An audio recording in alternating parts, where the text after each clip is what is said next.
kweli tunasikitika sana, utamaduni wetu unapotea kwa hali ya juu na hakuna ambaye anayekemea hili. Unakuta watoto wadogo mpaka sasa hivi mtoto anarudi skuli, wewe kama mama inakuumiza. Unamkuta mtoto yule amechukua suruali iko chini ya kiuno. Kwa kweli yote haya yanatokea kwa kuona mporomoko wa maadili unapotea katika nchi yetu ya Tanzania. Mtatuchagua kina mama pamoja na kina baba. Msifanye makosa tarehe 29 mwezi wa 10. Kura zote za ndio mtiki kwa mgombea wetu Kunje Ngombare Mwiru, nikiwa na mimi makamu wa rais Chumu Juma Abdalla, ili kuja kufanikisha haya na kumsimamia yote atakayoahidi mbele yenu. Mimi kama ni mshauri kumhakikishia anatekeleza kwa muda na wakati muafaka. Kina mama mpaka sasa hivi sisi ndio changamoto kubwa tunaojua maana ya ulezi. Ndio maana leo tunakuleteeni mgombea katika jimbo lenu mwanamke ambaye yeye atajua shida haswa nini watoto wanataka. Baba yeye atamfuatisha mwanamama yule kwa kila mnalolitaka.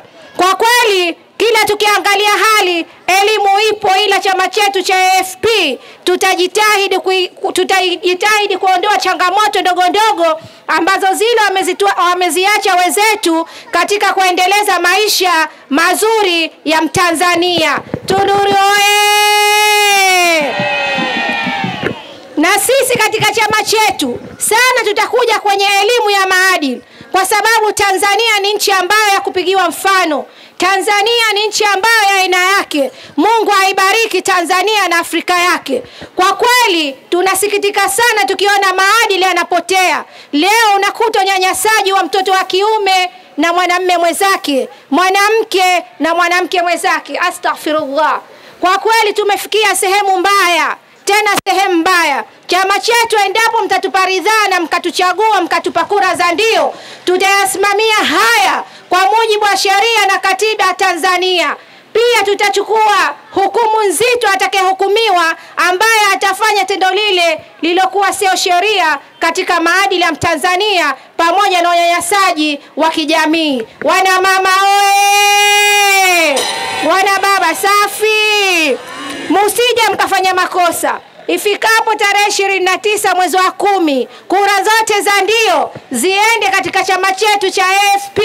Mkichagua ili mpate mabadiliko ya Mtanzania ambaye atakuwa Mtanzania wa sasa, atakuwa Mtanzania ambaye anajivunia Tanzania yake. Tutajitahidi kusimamia elimu za chuo, elimu za sekondari, primary mpaka elimu za dini. Chama chetu endapo mtatupa ridhaa, tutahakikisha dini ambayo inasomeshwa kwa mtoto yoyote, kila mtu na dini yake, tutaiheshimu na kumpa yule ambaye anatoa elimu hiyo chochote msaada, ili kuhakikisha wanafunzi wanasoma kwa amani, elimu ya skuli pamoja na elimu za dini. Wana mama wote mpo?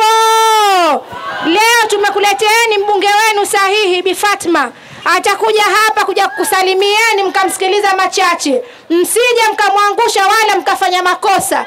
Mshirikiane naye kwa hali na mali. Ushauri wenu ndio utakofanya yeye mgombea wenu ubunge afanye mazuri katika jimbo lenu. Naamini hamtomwacha mkono. Kweli mtamwacha mkono?